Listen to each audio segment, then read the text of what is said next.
Perseteruan hukum antara Bupati Goa, Siti Husniata Lenrang, dengan mantan suaminya, Muhammad Hairul Aco, kini memasuki fase yang lebih serius.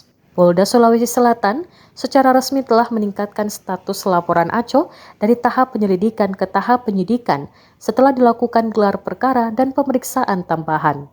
Kasus ini berakar pada tuduhan serius mengenai dugaan pemberian keterangan palsu dan penggelapan dokumen yang berkaitan dengan putusan perceraian mereka di Pengadilan Agama Makassar.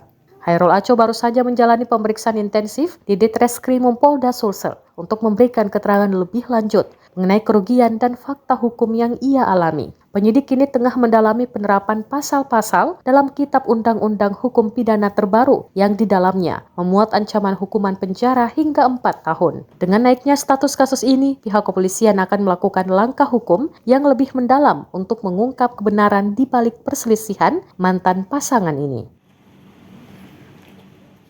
Sebagai tindak lanjut dari laporan polisi yang pernah kami sampaikan beberapa waktu lalu, karena berdasarkan surat perintah penyidikan tanggal 10 Agustus 2026, ini 2 hari lalu, bahwa laporan polisi yang kami laporkan telah naik statusnya dari penyelidikan ke penyidikan.